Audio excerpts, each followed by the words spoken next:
가기사는 증시 각도기. 안녕하세요. 증시각도TV 시청자 여러분, 투자자 여러분, 그리고 도기마을 여러분, 10만 금융연사 여러분 모두 반갑습니다. 깜짝 놀랄 날이라서 제가 조금 머리에 정리가 좀 안 되는 날입니다. 7월 2일 목요일 한국마을로 찾아뵙게 된 각도기 각산주입니다. 조금 패닉 세일이 나왔죠. 오늘 미국 시장에서 이걸 어떻게 해결할까가 제일 중요한 문제인 것 같아요. 그러니까 한국의 메모리 업체들이 세계 반도체에서 중심에 있기 때문에 서로 주고받는 영향이 있거든요. 그런데 오늘의 이 상황은 뭐냐? 한마디로 보면 저희가 이제 그토록 하면 안 된다라고 얘기했던 바로 그 레버리지, 단일 종목 레버리지. 단호하게 말씀드리면 단일 종목 레버리지가 만든 변동성이다 라고 말씀드릴 수 있겠습니다. 그래서 이게 거래가 잘 안 되도록 해야 되는데 이미 그 엎질러진 물이고 이것들이 일파만파 오고 있는 거죠. 자, 그런데 이게 우리나라만 있나요? 아니죠. 홍콩 ETF 중에 제1번 ETF는 하이닉스 ETF, 레버리지 ETF입니다. 그리고 삼성전자 레버리지 ETF죠. 이것들이 어떻게 되냐면, 자, 보세요. 오늘 삼성전자 굉장히 많이 빠졌고 하이닉스 굉장히 많이 빠졌는데, 여러분이 내 돈만으로 투자할 수는 있지만 내 돈 아닌 경우도 있는데, 레버리지를 내 돈 아닌 걸로 투자하는 경우 어떻게 됩니까? 자, 본주가 장중에 5% 빠져요. 그러면 레버리지는 얼마 빠지죠? 10%가 빠집니다. 자, 그럼 어떻게 되나요? 근데 그 중에서 돈을 빌린 애들이 있어요. 근데 돈을 좀 꽤 많이 빌린 애들이 있어요. 그럼 어떻게 되죠? 마진콜이 시작됩니다. 그럼 걔네들이 물량을 던져요. 자, 그러면 너무 많이 빠졌어, 살까? 이랬던 사람들이 갑자기 얘네들의 마진콜에 의해서 본주가 10% 빠져요. 본주가 10% 빠지면 레버리지는 몇 프로 빠져요? 20% 빠져요. 자, 그러면 레버리지를 조금 덜 쓴 애도 마진콜이 나와요. 그럼 얘들 물량이 나와요. 그러면 멀쩡히 가만히 있으려고 했던 사람들은 어떻게, 불안해서 이거 들고 있을 수가 있습니까? 이거죠. 이 악순환인 거예요. 오늘 이 악순환이 시장에서 펼쳐졌다 라고 밖에 볼 수가 없습니다. 일단 거래소 종합주가지수 한번 흐름 살펴보도록 하겠습니다. 오늘 거래소 종합주가지수 전일 대비 655포인트, 무려 7.89%, 지수가 7.89%가 이게 말이 됩니까? 이런 일이 벌어졌고, 7,648. 단숨에 시가총액은 6,250조까지 떨어집니다. 자, 이번 고점이 8,000조를 딱 찍었었어요. 8,000조를 찍고 나자마자 지금 20% 지수가 빠졌습니다. 그죠? 8,000조 찍었으니까 20%가 넘게 빠졌죠. 네, 22%, 23% 이 정도 빠진 거죠.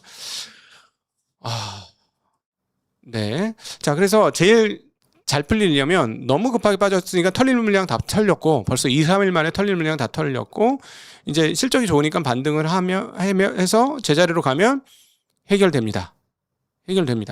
자, 그런데 문제는 제가 여기서 만약 이걸로 인해서 미국도 레버리지가 많아가지고 레버리지 청산이 된다. 그래서 그 한 번 더 떨어지고 그게 한국에도 또다시 한번 그 피드백 루프를 만들어서 한 번 더 영향을 준다.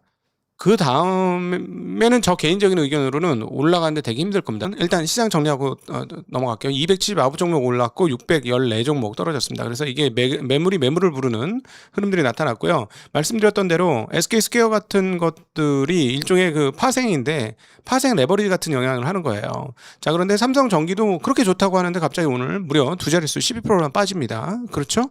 자, 삼성생명도 사실 아무 상관이 없는데, 물산도 아무 상관이 없습니다만 보유하고 있다는 이유로 올랐기 때문에 보유하고 있다는 이유로 떨어지는 겁니다. 자, 저 생태계가 이렇게 무너지면서 일파만파 도미노식으로 지금 자빠지고 있는 거예요. 실적은 좋습니다. 실적은 좋은데 문제는 레버리지예요. 수급이 무너진 거예요. 제가 계속 말씀드렸자면 수급이 얇다. 수급이 너무 얇아졌다. 외부에서 예금 꺼내서 주식 산 거 아니고, 보험 털어서 주식 산 거 아니고, 주식 털어서 주식 사는 모양새는 수급이 얇아졌다는 것의 증명이다라는 말씀 드렸었습니다. 자, 그 상황들이 지금 펼쳐지게 된 거고, 외국인들 오늘 또다시 사줬대입니다. 계속 말씀드리지만 미국 시장이 너무너무 좋을 때는 지금 외국인들이 살 수도 있으나, 그거는 이제 세력이 다른 세력이고요.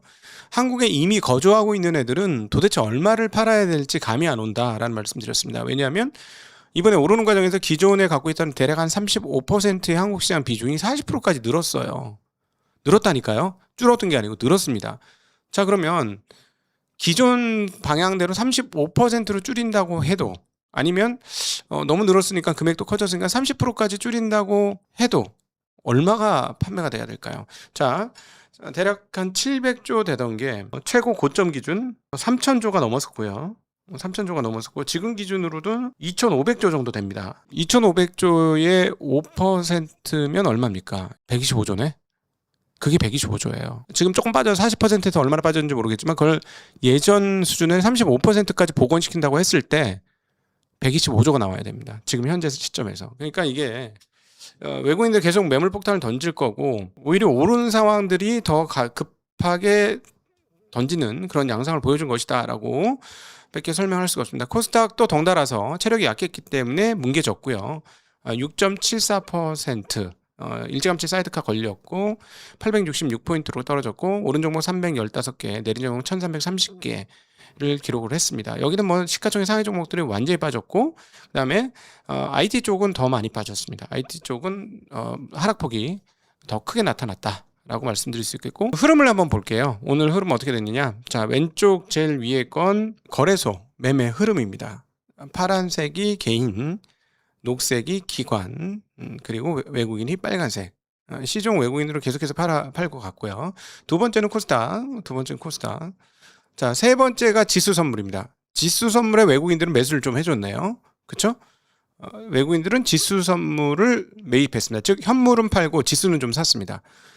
지수 일종의 약간의 해지 전략을 펼쳤다라고 정리를 하면 될 것 같습니다. 급하게 떨어졌기 때문에 만약에 신용이 빠르게 청산되면 또 금방 오를 수도 있어요. 시장은 신용이 청산이 됐다면 그거는 그렇게 충분히 열려 있는데 여기서 한 대 더 얻어 맞았을 때 제 걱정은 뭐냐면 전환형 랩 어떻게 할 거야?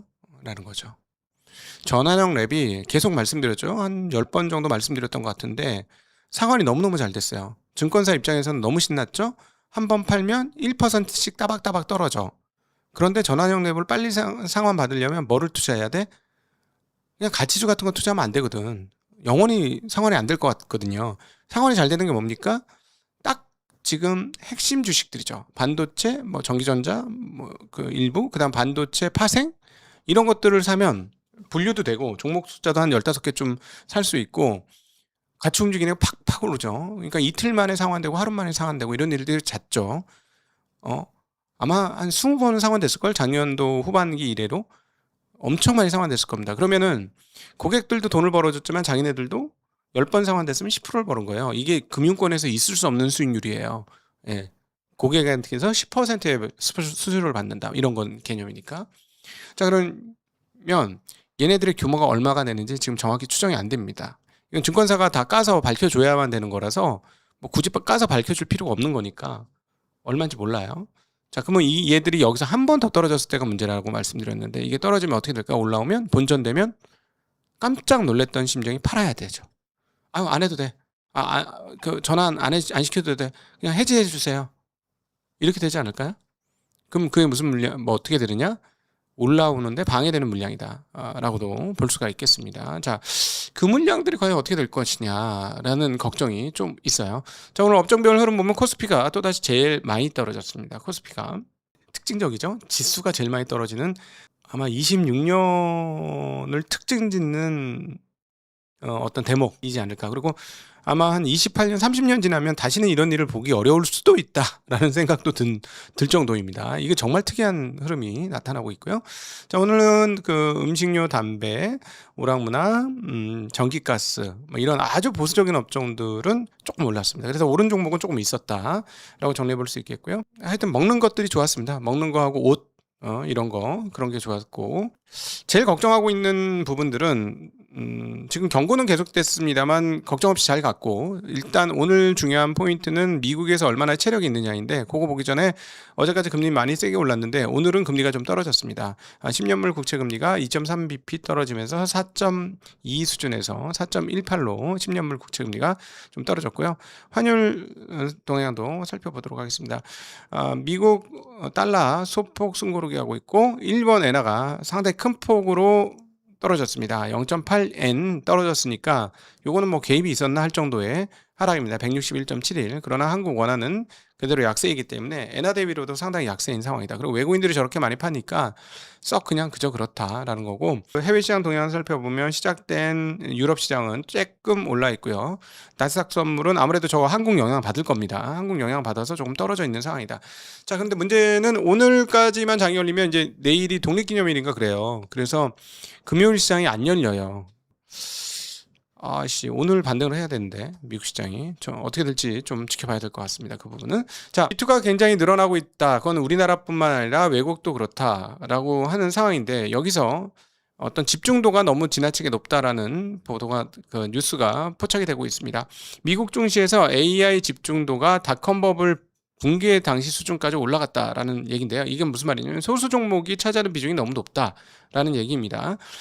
닷컴 버블 때도 몇몇 소수 종목들이 시가총액에서 차지하는 비중이 엄청나게 높았는데 지금도 그런 상황들이 벌어진다라고 얘기하면서 AI 빅 10이라고 불리는 대형주들의 시가총액 합이 S&P 500 종목 중에서 무려 41%를 차지하고 있는 상황이라는 소식 전달되고 있습니다. 10곳은 엔비디아, 마이크로소프트, 알파벳, 아마존, 메타, 애플, 테슬라, 브로드컴, 마이크론, 애드밴스, AMD 뭐 이런 회사들이다 라는 것이죠. 그러니까 그 좋은데 집중도가 너무 많으면 이 시장에는 평균의 회귀 원리라는 게 있습니다. 평균 회귀를 하려고 하는 흐름들이 있으니까 이것들이 계속 갈 수 있느냐라는 것이죠. 그래서 지금 매그니피센트 7도 한참 좋았었잖아요. 엄청나게 얼마 전까지 엄청나게 비중이 집중되는 흐름들을 보여줬었는데 최근에 와서는 그게 이제 반도체로 좀 넘어갔었죠. 그래서 이 집중도가 높아지면 그 다른 일들이 벌어지는 일들이 종종 있습니다. 그래서 지금 AI 관련주들의 집중도는 매우 높은 상황들이다라고 볼 수가 있겠습니다. 자, 그 시장이 이제 서서히 반대 매매가 나오고 있는데 아마 오늘의 이 일로 인해서 반대 매매가 상당히 크게 될 것 같습니다. 그동안에 이제 미수 있어요. 미수라는 거는 신용 잔고하고 다른데요. 미수는 뭐냐면 오늘 사서 내일 모레 갚아야 되는데 이게 가끔 실수로 해서 숫자 잘못 넣으면은 미수로 잡히는 경향이 있습니다. 증권사가 그냥 그 돈을 빌려줘요. 이틀 결제 떨어질 때까지 자기 현금의 많게는 한 2배, 3배, 2.5배 뭐 이렇게까지 들어갈 수 있도록 열어주는 제도가 있어요. 그래서 주식이 많이 사지네 하고 사면은 이틀 외상하시는 거예요. 그래서 이틀 안에 갚아야 돼요. 그래서 근데 그거를 이제 알게 되니까 그것만 이용하는 사람들이 있단 말이에요. 미수거래를. 근데 그 미수거래 강제 청산이 올해 들어와서 엄청나게 크다라는 소식입니다. 무려 3조. 자, 그런데 신용거래 청산도 있잖아요. 근데 지난번에 한번 그 지수 한번 빠질 때 6월 달에 초반에 그때 한 1조인가 1조 5천 원인가 강제 없어졌거든요. 신용 잔고가. 그러니까 지금 이거는 미수 청산도 있고요. 신용 청산도 있어요. 근데 지금 최근의 흐름을 보면 저희 구독자 분들은 그러지 않을 거라고 확신하는데 다른 분들이 정말 빚을 많이 땡겼었어요. 신용도 땡겨 쓰고요. 그다음 미수까지 땡겨 쓰고 이런 경우가 굉장히 많아졌습니다. 그래서 이번에 이 하락은 오히려 그 지난 몇 개월의 반대 매매 규모보다 훨씬 더 크지 않을까 하는 생각이 드는데 그 왜 그러냐면 지난 6월 달 초반에 지금처럼 훅 떨어졌잖아요. 그때 반대 매매가 약 1조 정도 반대 매매가 터졌었습니다. 근데 그 전에 5월 달에는 7,900억, 그 다음에 그 전에는 2,600억, 이랬고, 그 다음, 전쟁이 있었을 때 5,500억 정도 터졌습니다. 1월, 2월 달은 각각 2,000억대 반대 매매가 터졌는데, 지금 이번에는 시가총액 8,000조, 그 다음 거의 지수 9,000 찍고 나서 떨어지는 거라서요. 훨씬 확신에 차있게 신용을 쓴 사람이 많을 거예요. 그래서 제가 보기에는 지금 이렇게 큰 폭으로 떨어지는 거는 레버리지 ETF 때문이기도 하지만은 단일 종목 ETF 이런 것 때문이기도 하지만 이 신용 청산도 같이 있었기 때문에 하루 종일 지수가 질질질질 새는 이유는 그것 때문일 거예요. 반등을 하려는데 실패하고 반등을 하는데 실패하는 거는 급하게 떨어졌기 때문에 청산 물량이 많았기 때문이다. 문제는 내일 오전까지 청산 물량이 있습니다. 분명히 있을 거예요. 미국이 바로 반등을 세게 해주면은 청산 물량이 오전에 수습되고 끝나겠지만 미국이 많이 반등을 못 해주면 매물이 또 매물을 부릅니다. 그게 이제 골 때리는 거고 거기서 한 대 더 얻어맞으면 앞서 말씀드렸던 것처럼 전환형 랩의 물량이 우리를 기다리고 있다라고 또 정리해 볼 수 있을 것 같아요. 제가 이래서 딴 건 몰라도 레버리지는 안 된다라는 말씀을 계속 드렸고요.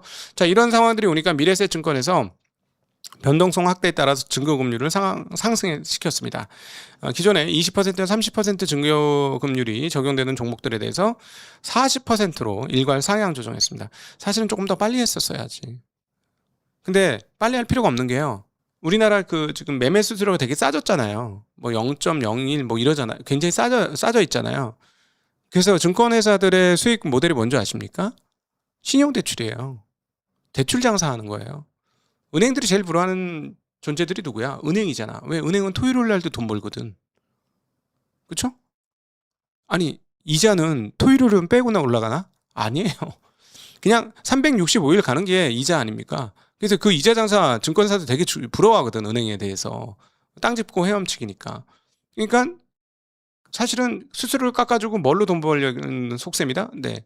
신용으로, 대출로 돈 벌려는 방법인데, 거기에 많이 이제 걸려드는 거죠. 그런데 이제 지금 아주 머리 회전이 빠른 미래에셋 증권이 변동성을 보고 증거금리를 높였다는 건 위험이 커졌다는 신호입니다. 얘네들이 지금 위험이 커졌다고 생각하기 때문에 돈 뜰까봐 증거금리를 높인 거예요. 진짜 저는 너무 이거 증권사에 있으면서 이걸 너무 많이 봐서 개인들 죽이는 방법 중에 하나예요. 그래서 이건 아니다. 그럼에도 불구하고 이것들이 뭐 시장을 엄청나게 휘두를 것이냐 흔들 것이냐 그렇게 생각하지는 않습니다. 지금 여전히 6,250조 시장에서 40조 가까운 신용 물량인데 받아낼 수 있는 물량이긴 합니다. 네. 그냥 그거 쓰신 분들만 피토하는 거지 시장이 그것 때문에 붕괴되거나 이러진 않을 거예요. 네. 그렇게 보고 있습니다. 어쨌든 이 증시 변동성을 키우고 있는 레버리지 ETF에 대해서 금감원이 칼을 빼들고 있습니다. 조금 만시한 느낌 약간 있긴 합니다만 앞으로 레버리지 ETF 신규 출시를 아마 금지하는 방향으로 갈 것 같습니다. 오늘 간담회를 했는데요. 이찬진 금융감독원장님과 삼성, 미래에셋, 한국투자신탁, 신한, 하나자산운용 등 ETF를 만드는 CEO들과 만났고요. 이 단일 종로 레버리지 ETF의 신규 상품 출시 및 판매 전면 금지라는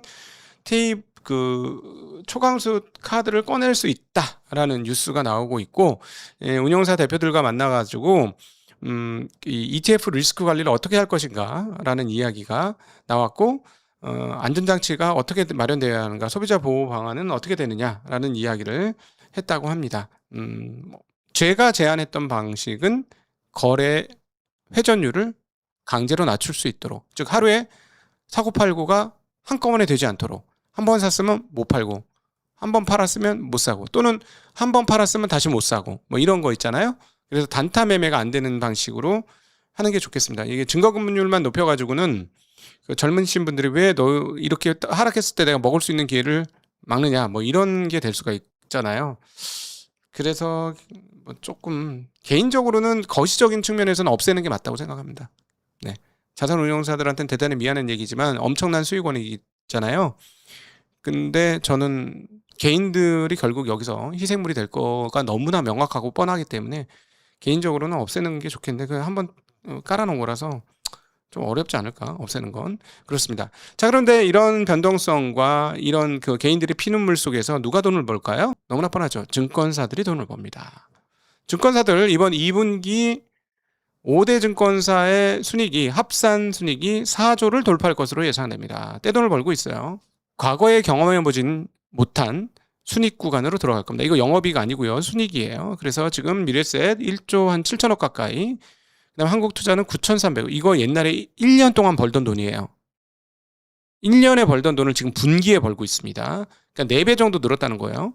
삼성 5,200억, 키움 5,500억, NH 5,100억. 네. 뭐 1년 버는 것보다 조금 적긴 하지만 거의 뭐 안 좋았을 때 1년 버는 돈이에요, 진짜. 그런 돈을 분기에 벌고 있다. 뭐 주가는 떨어졌지만 개인들의 수많은 거래 속에서 웃는 증권사, 이렇게 표현을 드릴 수 있을 것 같습니다. 이번에 이제 이런 흐름을 촉발시켰던 게 메타에 AI 서버가 남아 돈다, 뭐 이 서사잖아요. 그래서 뭐 삼성증권에서는 그럴 리가 없다, AI 캐퍼가 남을 수가 없다라는 보고서를 냈습니다. 그러니까 AI 캐파가 남아도는 해석은 과도하고 AI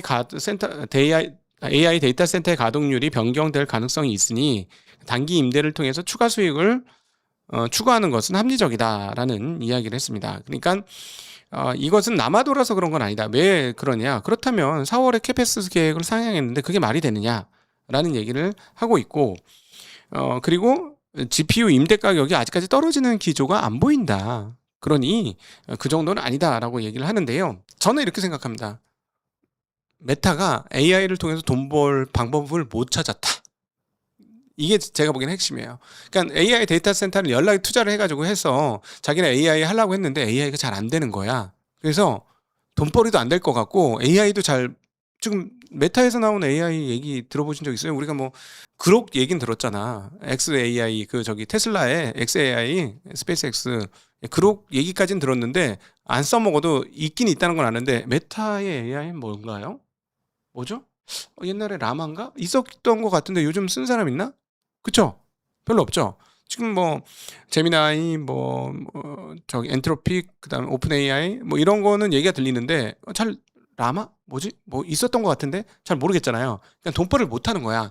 자, 그러니까 아주 영리하게 빠르게 선회하는 거죠. 아이고 내가 플레이어로 뛰니까 안 되겠고 그냥 임대 장사나 해야 되겠네. 이렇게 넘어간 거죠. 제가 보기엔 그겁니다. 오히려 이게 현명한 방법이에요. 플레이어 메타버스처럼 말아먹으면 안 되니까 플레이어 뛰었다가 근데 이거 GPU 쌓아놓은 건 있으니까 이거 팔아먹는 거지. 데이터 센터가 돈 벌기 제일 좋다. 왜? 어디 봤어? MS가 하는 걸 봤어. 오픈 AI한테 돈 130억 투자했던 거 싹 다 거두고도 지금 만약에 지금 8,500억 달러에 상장되면 한 2천억 달러 벌잖아요. 근데 130억 투자한 건 어떻게 됐어요 지금? 애저 사용료로 다 걷어들였어. 그 이상 걷어들였어. 아주 좋은 장사거든요, 이 데이터 센터가. 그런데 AI 캐파가 남아서 이제 그 주문이 줄을 거야. 이건 아니에요. 제가 보기엔 이건 아니고요. 문제는 뭐냐면 AI 데이터 센터들의 경쟁이 격화돼서 아까 말했던 GPU 임대료가 떨어지면 어떻게 할 거냐는 문제예요. 그거는 문제입니다. 그게 어떻게 될지는 좀 지켜봐야 돼요. 아직 결정 안 났으니까 그거는 좀 지켜보자라는 말씀 드리고 싶습니다. 그건 동의합니다. 이게 뭐 AI 캐파가 남아돈다? 그거는 현재는 아닌 것 같습니다. 국민연금이 최근에 그 유통주에서 신세계는 차익을 실현했고 롯데와 현대 쪽은 지분을 확대했다라는 소식입니다. 신세계가 최근에 많이 올랐었거든요. 많이 올랐어가지고 그 부분은 차익 실현했고 롯데, 현대는 안 올랐거든 별로. 올랐다가 죽어버렸어. 그래서 여기는 조금 더 샀다라는 거. 보니까 국민연금 철저하게 좀 저렴한 주식을 좋아하는 것 같으네요. 이 유통 주식 매매하는 거 보니까. 자, 어제 국민연금에 대한 이야기를 했습니다. 국민연금이 무거워진 쪽은 덜어서 가벼워진 쪽으로 옮기겠다는 톤으로 다 얘기했어요. 자, 국민연금이 어디로 향할 것인지 잘 보셨으면 좋겠습니다. 투자의 귀재죠. 자, 지금 오늘 정원경 보건복지부 장관께서 장이 떨어지니까 걱정이 돼서 그런지 국민연금의 리밸런싱은 매우 천천히 이루어진다라는 얘기를 하셨는데요. 저는 이거는 조금 국민을 걱정해서 얘기하신 것 같긴 한데 부적절하다는 생각을 전해드리고 싶습니다. 전문가에게 그냥 맡기시죠. 네. 왜냐? 국민연금은 지금 지난 몇 년간의 누적 수익률을 보면 정말 잘하는 연기금이었습니다. 여기서 알아서 하게 만드는 게 좋습니다. 지금도 수익률이 되게 좋잖아요. 저는 오히려 계속해서 말씀드려요. 왜 올랐을 때 안 팔았어? 라는 얘기 드렸잖아요. 지금 이렇게 속절없이 떨어지는 것 중에 하나는 많이 올라서 떨어지는 것도 있지만 국민연금 같이 거대한 자금들이 매수 받침을 못 해줘서 그렇습니다. 왜요? 너무 많이 들고 있어요. 손이 꽉 들고 있는데 이렇게 뭘 더 이상 잡을 수가 없어. 이미 꽉 잡고 있어서. 그렇기 때문에 제가 이거 팔아야 됩니다라는 얘기를 계속했던 건 팔았으면 떨어질 때 받쳐줄 수 있는데 제가 보기엔 앞으로 당분간 못 받쳐줍니다. 계속 못 받쳐줄 거예요. 계속 팔아야 됩니다. 근데 이렇게도 볼 수 있어요. 지금 열심히 팔았는데 만약에 이거보다 훨씬 더 떨어졌다. 그땐 받겠죠. 지금 팔았으면. 그렇죠? 그래서 근데 그걸 정확히 잘 모르겠잖아요. 그동안에 잘했던 사람들이 누굽니까? 국민연금입니다. 국민연금 잘하는 사람은 전문가한테 그냥 맡기시는 게 최고 좋다라는 그 얘기 드리고 싶습니다. 그리고 애플이 결국은 창신 메모리 반도체 칩 구매를 추진한다는 뉴스가 계속해서 돌고 있습니다. 그리고 심지어 낸드에서도 양쯔 메모리를 쓸 거다라는 이야기가 계속 이야기가 들리고 있습니다. 아마 이거라고겠죠. 미국에 파는 거 아니고 중국에 팔 제품만. 근데 문제는 뭐냐면 중국에 가서 싸다고 그거 사가지고 미국에서 쓰는 사람 있지 않을까? 그거 그럼 어떻게 할 거지? 미국 정부가 이 부분에 대해서 그래서 어떻게 대답할 건가? 되게 궁금합니다. 음. 그러니까 이렇게 계속 얘기할 거야. 중국 사람이 쓰는 폰에 한해서만 이걸 쓰겠습니다. 이렇게. 이런 식으로 해서 다른 회사들, 다른 메모리 3사들을 압박하겠다는 거겠죠. 과연 이게 어떻게 될 건가 모르겠는데 어쨌든 만들긴 만들어야 될 것 같습니다. 저희가 이제 컴퓨터 사 보니까 정말 후덜덜하긴 해요. 지금 전반적으로 지금 휴대폰 업체, 특별히 중국 쪽의 휴대폰 업체들은 올해 출하량을 처음에는 15% 얘기하다가 이제는 30% 줄인다라는 얘기까지 나오고 있습니다. 예, 그래서 칩가격이 확실히 많이 비싸다라는 거 알 수 있겠고요. 근데 이제 가격 상승폭은 지금 DDR 쪽은 이제 3분기부터는 조금 이 상승폭은 좀 둔화될 걸로 추정이 되고죠. LPDDR은 확실하게 안 올라갈 것 같습니다. LPDDR은. 왜냐하면 이미 2분기에 너무 많이 올려가지고 이제 3분기부터는 안 올릴 것 같고요. LPDDR은 3분기부터 이 그 메모리 가격, DDR, 랜드, 그 다음에 LPDDR 뭐 이런 것들 휴대폰에 들어가는 거 이렇게 해보면 2분기가 가장 가파른 가격 상승이 나타났고 3분기부터는 좀 줄어들 것 같다라는 전망을 분석을 한번 해보았습니다. 자, 오늘 아주 충격적인 날이었는데요. 고생 많으셨고요. 미국 시장에서는 과연 이걸 어떻게 받을 것이냐의 문제입니다. 근데 핵심은 레버리지예요. 미국의 레버리지가 많다면 조금 충격을 받을 거고요. 미국의 레버리지가 없다면 가격이 단기적으로 많이 빠졌기 때문에 자율 반등할 가능성도 꽤 있습니다. 미국은 워낙 수요가 우리보다는 두텁기 때문이죠. 수요가 두텁지만 이 수요를 깰 수 있는 거는 레버리지다. 이 레버리지가 오전장, 미국 오전장에 영향을 미칠 겁니다. 한국 시장이 워낙 빠졌고 지금 일본도 반도체 관련 주식들이 그때 시총 1위 갔던 그 주식도 엄청나게 빠졌거든요. 그래서 영향을 미칠 겁니다. 근데 미국은 자체 체력과 수급 체력이 상당히 좋은 나라니까 그걸 오전장에 어떻게 반등을 시키는지 여부가 내일 상당히 중요한 포인트가 될 것 같습니다. 자, 오늘도 함께 해주셔서 진심으로 감사하고요. 행복한 하루 되시길 빌겠습니다. 감사합니다. 안녕.